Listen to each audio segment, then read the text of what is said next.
Hey, I'm Tony, and this is Derek with your Sustainable Future podcast. What's happening, everyone? Yeah.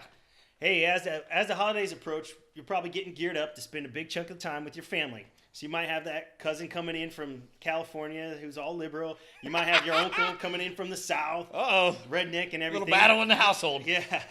And you know what? Things can get a little controversy, and with the new presidential election that just went and the controversy surrounding that, conversation can get a little tense. Yeah, it's still not knowing, what the Trump administration could mean for clean energy, solar and wind industries. The president-elect has promised to roll back the clean energy power plan and our nation's first ever carbon pollution.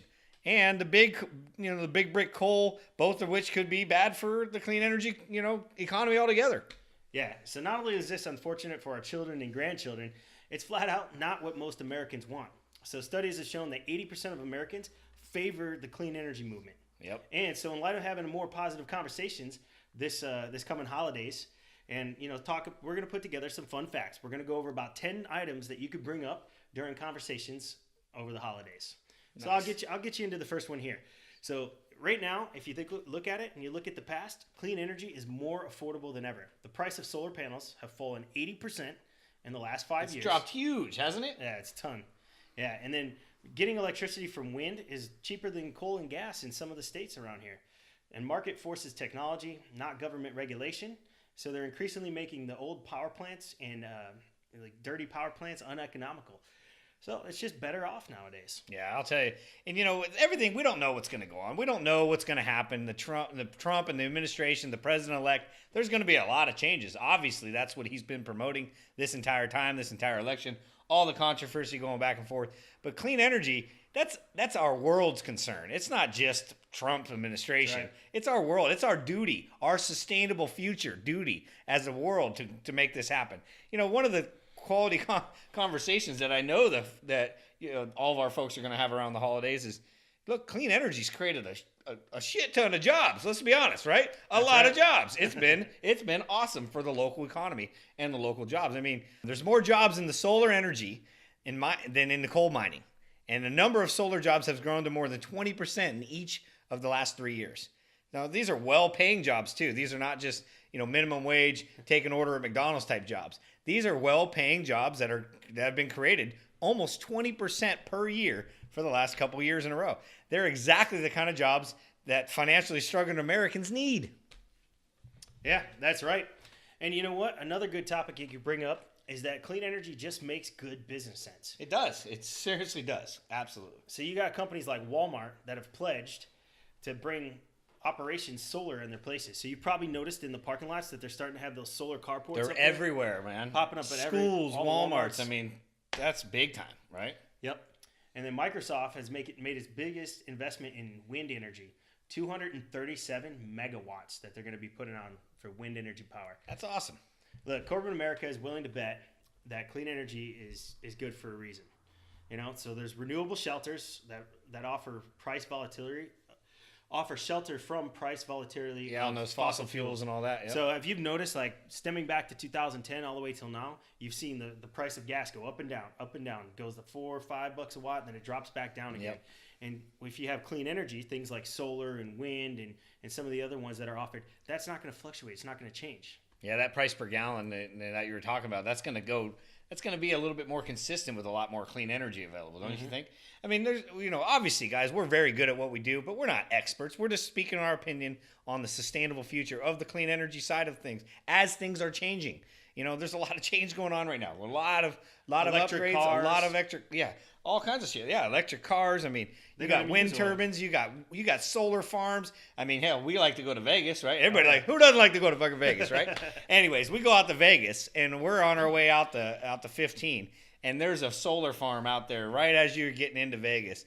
And I'll tell you, isn't that just a sight for sore eyes? That place is awesome. Yeah. I mean, awesome. And if you've ever flown out to Havasu, I went with my buddy Sean in his airplane. We flew out there, and there's another solar farm there. It's huge. Oh, just flying right over that bad boy? Oh, yeah. I bet. How'd that look from the sky? Oh, awesome. Yeah, I bet. So, that's pretty cool. Clean energy, too, guys. It's like it's in generation, it's a pollution-free type energy, which is huge. I mean, fossil fuel power plants accounts for God, nearly 40% of our U.S. carbon emissions. That's just ridiculous. I mean, causing health problems, asthma attacks, heart attacks, staggering number of premature deaths in every single city every year. I mean, solar and wind energy resources produce almost no carbon emissions. I mean, it's just obvious. It's logical, right? Yep. That's right. And, I mean, and another thing that you could bring up, and you probably didn't even consider this, is what are we going through right now, especially here in Southern California? Sure, for Drought. We're going drought, through a drought, baby. So Where's the water? So water has been just a huge controversy, huge topic to talk about. I mean, artificial turf is huge, all these things like this. But here's a point that you probably didn't even consider that you could bring up, is that fossil fuels require an excessive amount of water to actually produce. Yeah. Right? So to produce enough electricity to power 1,000 homes for an hour, coal requires 687 gallons of water. Damn. I bet you didn't know that, right? That's a lot of water. And then since we're living in California, we know a lot of our stuff doesn't necessarily come from coal. It's coming from natural gas because of all the big natural gas reserves here. Right. That still takes 198 gallons of water. 198 gallons of water. And solar energy, it only costs about 26 gallons of water to produce. So remember, that's producing 1 hour of power for 1,000 homes. Is those statistics? Coal is 687. Staggering, dude. That's like 1/10 of the amount that just solar energy, and then wind obviously requires that zero. Yeah, it's zero. Wind is just zero. It's nothing. You know, since they shut down San Onofre, right, and the nuclear power plant, which you know, obviously That's a ton of stats water. behind that. That's a whole nother thing. But you know, just the fact that they're able to bring all these to fruition and reduce that usage of water, especially in the southern hemisphere, Southern California, Arizona, New Mexico, Texas. I mean, Texas gets some water, but Arizona, California, we're dry. I mean, you go down the freeway, you go down to 15 or the 5 or Interstate 10, you see big signs. I mean, the freeway sign says, conserve water, severe drought, use less water. I mean, nonstop. It's all in our face. And even if you're not from here, you know that Southern California needs water. And when you're from here and all your relatives coming in from town, so Uncle Bob coming in from Louisiana or wherever they're coming from, where they get rained on and snowed on all year round, you're going to know pretty quickly when you get to California and you're going to see the dry freeway, you know, the dry landscape all around. But, you know, Dusty, the dusty landscape. Absolutely. It's like just where's the green? Tumbleweeds rolling around. Where's the green? Yeah. It's like we're in the desert out here when we're on the coast. But anyways, exactly you know, the huge thing about clean energy is it's renewable. Yeah, and that is the greatest thing about energy from wind and the sun is that it's renewable and infinite. That means it's forever. We can keep getting it. It's not going to stop. It's not going to stop being windy. It's not going to stop being sunny. Hopefully, at least right? not in the next couple of years. Not until the dark ages come again. But hey, you know, fossil fuels. I mean, they were formed from the buried remains of plants and animals that lived millions of years ago. So dinosaurs. You know, think about where they were getting the fossil fuel from. And nothing wrong with it, but however, there's just better ways. That's what we're saying. There's better ways now. You know, meaning that our wallets, if they haven't already, will feel the squeeze. I mean, squeeze, right? For the non-renewable dwindling supply of fossil fuels. And by investing in renewables now, we can help shield ourselves. I mean, the volatility in the world dependent on this finite amount of fossil fuels that are available. And that's, you know, that's a big play if we're talking about the future, the sustainable future of renewable energy. You know what I mean? That's a big one. And then for you military guys out there, like I was. Oh, yeah, absolutely. I served 10 years in the Marine Corps, if you didn't already know that. Hoorah! yeah, hoorah, Semper Fi. So clean energy actually protects and improves our national security. So little statistics here is a coalition of 25 U.S. military and national security experts recently warned that the warming of temperatures in the rising seas will increase and inundate military bases. Damn. Yeah. That's massive. It's gonna. That's scary. That is pretty scary.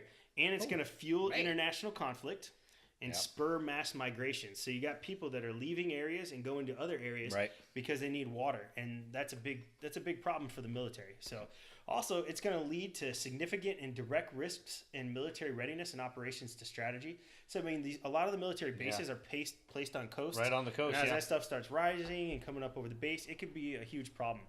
And by increasing the amount of clean energy that we use and the technologies we use, we can actually improve our military readiness by reducing carbon emissions. That's huge. So it's huge. That's huge. Hey, I'll tell you what, guys. We're going to take a quick break. We'll be right back at you.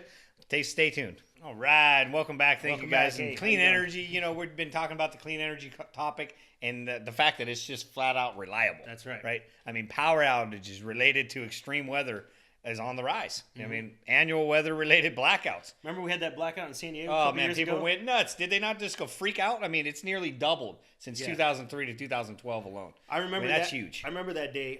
Me and my brother actually went down to one of the local bars. Yeah. All the power was out, but the owner brought his RV into the parking lot, and then they strung Christmas lights up inside all the way around. Now, see, that's a smart businessman. And he was grilling on the RV's little pop-out grill on the That's side. awesome. Dude, it was awesome. Grilling and serving beer at the same time. That's right. Just making cash money transactions. So all that fun aside. That's another reason cash is king, right? No. You'd be able to get your beer at a power outage. Anyway, so clean energy solutions and the demands, I mean, the demand response, it's been huge. Which pays in the, the conserve shift. I mean, we have the grid stressed out and preventing all kinds of blackouts. If we get off a little bit more renewable energy, that grid stress is a lot less. Rooftop solar paired with batteries nowadays allows homes and businesses to be on their own little island, and get off the grid, the main grid, like you said, and make it a little bit more reliable so we have less of those power surges and outages, basically, right? You guys ever watch the show Walking Dead? I know you do. Oh yeah, that's a great show. One of the communities that they were at, the only reason that they had power in all those homes is because they were a completely planned off-grid community filled with solar panels. That's it. And they had all their batteries backed up. I remember that. That's why they're able to cook and do all this stuff and live life normal without any power. Yeah, even with the zombies out rocking around. So if you're worried about your zombie apocalypse coming, that's another reason why to get a battery back up in some solar. That's it. Get your own sustainable future. Get your own little sustainable future in your own compound. So, and then, smart grid policies making our electrical systems, and they're all more resistant and more reliable, flat out. So it's been a really good transition from 03 to now, even with the surge of renewable energy, right? Yeah, that's right. That's gonna be that conversation around the dinner table at Christmas time and at the holiday season as the New Year comes and all the families are getting together. We're gonna see, I think all of our listeners here, all you guys out there, you guys are gonna have real educated conversation, I hope, and take some of this information and use it. Use it for fuel against Uncle Larry from back in the South, or a liberal cousin out from Hollywood, or whatever, like we talked about, right?